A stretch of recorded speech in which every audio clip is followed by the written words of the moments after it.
And let's talk a little bit about gang violence like we talked about. So what is gang violence and how does law enforcement determine if something is gang related? Well, most agencies have, large agencies have a gang task force. And then you have what's called CAL gangs, a computer program run by the state that allows you to access gang members' names and to see if they're in gangs. But we don't have a gang task force, so we do not use CAL gangs. But the act itself sometimes will tell you it's gang activity. When an arrest is made and someone's taken to the jail, generally they will want to tell you if they're in a gang and what gang, so that you don't house them with the wrong person in the jail. It's really important to them and to us as well.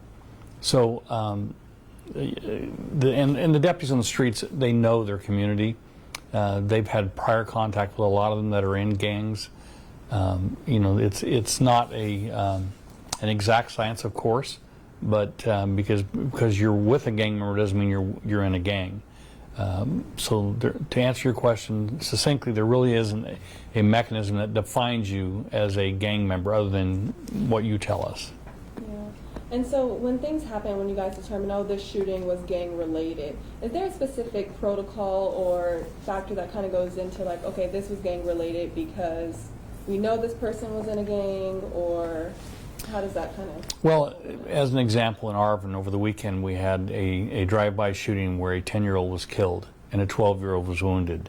I don't need to know a lot about that case to tell you that is probably a gang-related incident.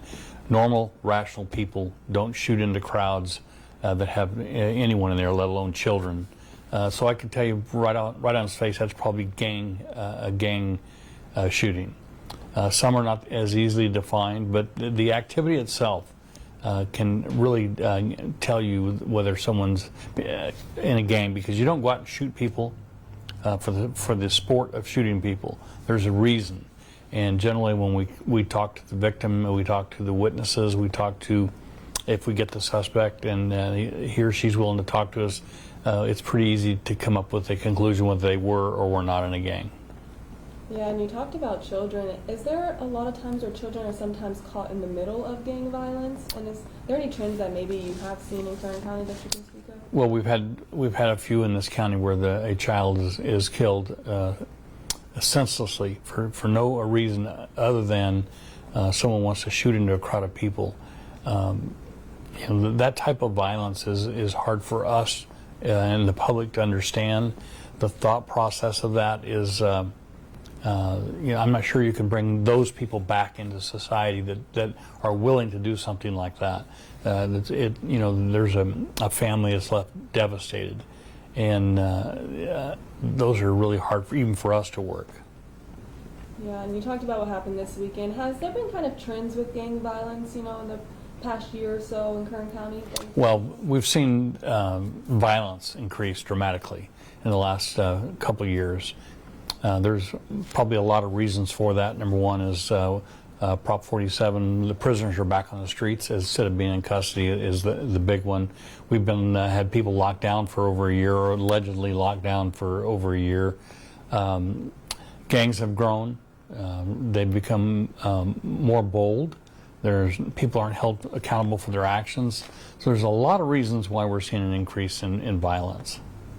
And I know back in January that the gang unit task force was shut down here at Kern County Sheriff's Office. Is that correct? It's been 2 or 3 years. Oh, okay. And so why was that the case? And are there any plans to bring it back because of this increased violence? It was eliminated for the sake of having a patrol deputy on the streets. We had to do one or the other, and I could not afford to take any more deputies off the streets. They have to have somebody to respond to a 911 call, and we were at that point. As far as bringing a gang task force back, we have a lot of vacancies in patrol, the Roseman substation, Delano, Frazier Park. Those positions all have to be filled. Lamont, Kern Valley, they have to be filled before we can start building a gang task force again. So I don't see it in the really near future. Yeah, that makes sense. And then also, just kind of talking about gun violence in general with children. I know we talked about with gang violence, but has there been any increase just with children being killed just in general with gun violence? Well, I can only think of a couple off the top of my head, so I wouldn't say that there's an increase. Two is an increase or a decrease really is immaterial. If there's any, it's too many. And why do you think it's important just to combat gang violence in general? Well, there's gang instances, gang shootings tend to be somewhat sociopathic. It's like they don't care what happens to their fellow human beings, whether it be a child or not. It doesn't seem to matter to them. That's hard for the rest of us in society to comprehend. The lack of consequences for their actions. The people that, I promise you, the people that fired into crowds with children, that's not their first incident. And generally speaking, they've been in custody over and over and over again. Some have been to prison, and to get to prison, you've got to be an overachiever. You can't just start out in prison. So we're kind of reaping what we sow. Yeah. And is there anything else you just want to share about the topic in general, about gang violence here in Kern County? I can't think of anything else. Thank you. You're welcome. Thank you so much.